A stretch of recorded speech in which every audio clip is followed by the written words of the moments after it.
안녕하세요. 이상튜브입니다. 일본 방위성이 자위대의 UAV 전력을 강화하기 위해 미국의 MQ-9과 튀르키예의 TB2 등을 도입 후보로 올렸다는 소식입니다.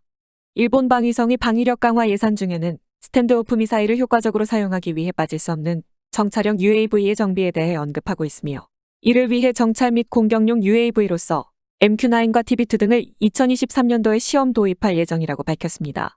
일본 방위성이 발표한 방위력 강화 5개년 예산서의 개요에서는 신규로 도입하는 장비를 언급하고 있습니다. 예산서에는 스탠드오프 미사일의 정비 계획과 토마호크의 도입, 그리고 이지스함의 건조 등 눈에 띄는 장비 도입 등이 있으며, 이러한 일본의 무기 개발은 국내 언론을 통해서도 보도되고 있기 때문에 스포트라이트가 잘 닿지 않는 부분을 중심으로 살펴보겠습니다. 예산 개요에 등장한 일본의 스탠드오프 미사일의 방위 능력 강화, 즉 12식 지대 압유도탄 및 도서방위용 고속 활공탄 능력 향상, 그리고 극초음속 유도탄과 JSM과 제즘 및 토마호크 미사일의 능력을 최대한 살리려면 적의 위치 파악 능력이 필수적이었고, 이를 위해 일본은 광학 센서와 SAR을 탑재한 2가지 종류의 정찰 위성 등 정보 수집 위성을 정비한다고 밝혔습니다. 여기에 새롭게 고고도를 비행해 최대 10만 킬로미터를 장시간 감시할 수 있는 RQ4를 도입한다고 밝혔는데, 이는 전술적 정보 수집 수단이 아닌 전략적 정보 수집 수단이므로 RQ4의 EOIR 센서 능력이 특별히 뛰어난 것은 아닙니다. RQ4는 MTI 모드를 갖춘 SAR에 의한 정보 수집 능력이 뛰어나고, EOIR 센서의 작동 범위는 일반 무인기에 탑재하는 것과 같은 수준으로 지적되고 있으며, 수백 킬로 앞의 지역을 시각적으로 장시간 감시하여 적의 움직임을 실시간으로 파악할 수 있는 능력은 없다고 알려지고 있어 어디까지나 RQ4는 U2와 같은 고고도 정찰기 이제 중고도나 저고도에서 사용하는 무인기의 상위 버전은 아닙니다. 더욱이 일본 방위성은 운용유지 비용 급등이 예상돼 지상 정찰에만 사용할 수 있는 RQ4 블록 30 도입을 중단하고, 동중국해에서도 사용할 수 있는 해상감시형 무인 항공기를 열망하고 있었다고 교도통신은 보도했습니다. 일본 방위성이 지상형인 RQ4 블록 30을 원하지 않는 이유는, RQ4 블록 30은 RQ4C처럼 해상이동 목표 식별에 효과적인 ISAR을 갖추고 있지 않기 때문이며, 이것은 원래 지상에서 사용하기 위해 개발된 RQ4와 해상감시형인 RQ4C는 용도가 달라 어쩔 수 없는 이야기입니다. 갑자기 이야기가 탈선해버렸지만, 예산 개요에 등장한 정보 수집 분석 강화 항목에서 정찰형 UAV를 정비하겠다고 언급한 것은 바로 중고도나 저고도에서 사용하는 무인기를 정비해 시각적 전장 인식력을 강화한다는 의미입니다. 이것은 레이더만으로는 인식할 수 없는 전장 상황을 수집해 스탠드오프 미사일을 효과적으로 사용하기 위한 의도일 것입니다. 무인 방위 능력에서 언급되고 있는 UAV 기능 양상형은 현재의 UAV에 SAR을 탑재한다고 언급하며 스캐니글의 그림을 싣고 있어 IMSAR을 탑재한 스캐니글을 도입하여 상륙한 적의 정보 수집에 활용할 가능성이 높습니다. 또한 정찰용 UAV 정비는 위성통신이 가능한 기체로 침공부대 등의 정보를 원거리에서 조기에 탐지하여 지휘관의 상황 판단 및 화력 발휘 등에 기여할 수 있다고 언급하고 있기 때문에, 비무장으로 ISTAR 임무에 특화된 중고도를 장시간 비행할 수 있는 무인기를 가리키는 MALE 타입의 UAV를 상정한 것으로 보입니다. 이어 협력용 UAV 정비라는 말도 나오는데, 이것은 공중정보 수집을 통한 지휘관의 상황 판단 및 화력 발휘 등의 기여가 가능하다고 언급하며 쿼드콥터 그림을 싣고 있는데, 이런 유형의 드론은 전장에서 가장 소모가 심한 소형 UAV이며, 우크라이나에서는 양군이 수백 기 이상도 소모해 일회용 용도에 각각에 운용하고 있습니다. 때문에 5대 도입의 6억엔 하나로 약 60억 원인데, 개인적으로는 이런 소모형 UAV를 고가 기종으로 선택한 이유를 잘 모르겠습니다.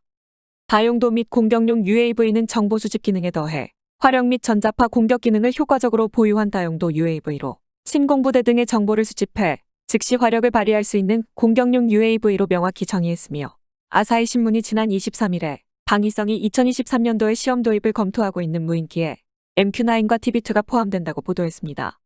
MQ-9과 TB2의 채공 능력은 두 비행기 모두 24시간 이상이므로 채공 능력에서는 큰 차이가 없고, 기체 가격이 2천만 달러 내외인 MQ-9은 유인기와 동일한 헬파이어나 정밀 유도 무기를 사용할 수 있지만, 관련 비용을 모두 포함한 도입 비용은 1억 달러 내외이며, TB2의 기체 가격은 500만 달러 내외이고, 무인기용 소형 정밀 유도 무기만 사용할 수 있지만 도입 비용은 600만 달러에서 1000만 달러 사이로 알려져 있어 MQ-9과 TB2를 테스트하는 것은 소모 가능성이 높은 UCAV에 대한 조달성도 중요한 요소이기 때문이라고 생각됩니다.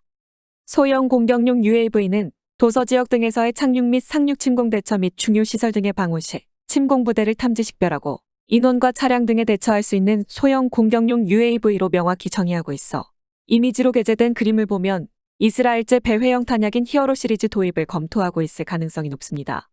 개인적으로는 다른 나라와 비교해 일본의 무인기 정비 계획에서 빠져있는 것으로 보이는 것은 유인 전투기와 연동 가능한 무인 전투기의 개발입니다. 일본의 경우 영국 및 이탈리아와 차기 전투기를 개발할 예정이며 차기 전투기에는 유인 전투기와 연동할 수 있는 무인기 개발도 계획에 포함되어 있다고 보도되었습니다. 우리나라와 미국 및 유럽과 중국 및 러시아 모두 차세대 전투기와 연동할 수 있는 무인기를 개발 중에 있으며 실용화 시기를 앞당기고 있습니다. 일본과 차세대 전투기를 공동 개발하는 영국도 2020년대 중에 무인기를 타이푼과 F-35B와 연동을 실용화하고 싶다며 모스키토 프로그램을 진행했으나 더 빨리 실용화하고 싶다며 프로그램을 중단한 바 있습니다. 러시아도 2024년 말까지 수호이 35나 수호이 57과 연동 가능한 오호트니크 양산기가 나올 것이라고 주장했으나 이는 우크라이나 침공 이전의 이야기여서 현재도 2024년 말이라는 스케줄이 지켜질 가능성은 낮고 중국은 정보가 전혀 나오지 않아 수수께끼에 휩싸여 있으며 호주 공군과 보잉이 테스트를 거듭하고 있는 MQ-28A는 수출이 가능하다고 공언하고 있지만 실용화 시기는 명확하지 않습니다. 우리나라도 KF-21과 연동할 수 있는 무인 전투기를 2030년대 중반까지 개발할 예정이지만 차기 전투기를 개발할 예정인 일본이 유인 전투기와 연동 가능한 무인 전투기 개발이 예정되어 있지 않아 조금은 의아합니다. 이번 일본 방위성의 계획안은 2027년까지이므로 지금부터 무인 전투기를 개발하지 않으면 2035년경에 실용화될 일본의 차세대 전투기 개발 시기에 맞춰 무인 전투기를 개발하기는 어려울 것으로 보여 일본 방위성은 아마도 차세대 전투기와 연동할 수 있는 무인 전투기는 해외에서 도입할 것으로 보입니다. 일본은 반격 능력 수단 확보를 위해 향후 5년 동안 방위비 총액을 현 27조엔에서 43조엔까지 60% 더 늘린다는 계획입니다. 기시다 일본 총리도 2027년까지 국내 총생산의 2%에 달하도록 하는 예산 조치를 강구하라고 지시한 바 있습니다. 일본의 방위력 강화 계획안은 전반적으로 미사일에 대해서는 일본이 자체적으로 개발을 시도하고 무인기는 해외에서 도입하여 전장 인식력을 확장한다는 계획인 것으로 보입니다. 과연 일본이 늘어나는 국방비로 제대로 된 전력을 구축할 수 있을지 계속해서 주목해서 바라봐야 할 것입니다. 한 가지 소식을 더 전해드리고 마무리하겠습니다. 중국에서 JF-17을 도입한 미얀마 공군이 러시아에서 새롭게 도입한 수호이 30 SME를 공개했습니다. 미얀마 공군은 수호이 30 SME를 처음으로 공개해 눈길을 끌고 있지만 JF-17 전력화의 한창인 미얀마 공군이 수호이 30 SME를 취급할 수 있을지, 또한 우크라이나와의 전쟁에 바쁜 러시아가 스페어 부품과 소모품 공급 능력이 있는지 등 여러 가지 의문이 제기되고 있습니다. 미얀마와 러시아는 2018년에 수호이 30 SME 6대를 판매하기로 합의했고 2019년에 미얀마 공군용 기체가 완성되었으나 미얀마와 지불 조건으로 옥신각신하는 바람에 인도가 지연됐습니다. 하지만 이번에 수호이 30 SME가 이미 미얀마 공군에 인도된 것으로 시각적으로 확인되어 눈길을 끌고 있는 것입니다. 2016년에 싱가포르 에어쇼에서 발표된 수호이 30 SME는 러시아 공군이 채택한 수호이 30 SM의 수출용 버전이며 탑재 레이더와 화기관제 시스템 등이 다운그레이드된 것으로 알려져 있습니다. 하지만 이러한 문제는 미얀마 공군에게는 문제가 되지 않으며 가장 큰 초점은 중국산 전투기에 익숙한 미얀마 공군이 수호이 30 SME를 제대로 다룰 수 있느냐입니다. 미얀마 공군은 복잡한 JF-17 시스템을 조작할 수 있는 조종사나 기술자 육성에 실패했으며 나아가 서방 국가의 제재로 항공전자에 사용되고 있는 스페어 부품을 서방 기업들에게서 입수할 수 없고 JF-17에서 사용하는 무기도 중국이나 파키스탄이 제재하에 미얀마에 수출해주지 않아 이 항공기의 안정적인 운용체제가 아직 확립되지 않았습니다. 따라서 수호이 30 SME를 미얀마 공군이 제대로 다룰 수 있을지, 또한 우크라이나와의 전쟁에 바쁜 러시아에 스페어 부품이나 소모품 공급 능력이 있는지 의문이 제기되고 있습니다. 게다가 미얀마의 군사정권은 민주적인 국민통일정부와 내전 중이고 국민방위대는 군사정권의 공습을 저지하기 위해 전선에서 멀리 떨어진 양곤 주변의 공군기지도 공격하고 있어 거액을 들여 도입한 수호이 30 SME가 지상에서 파괴된다면 미얀마 군사정권에게는 대참사가 될 것입니다. 이상 마치겠습니다. 시청해주셔서 고맙습니다. 이상튜브였습니다.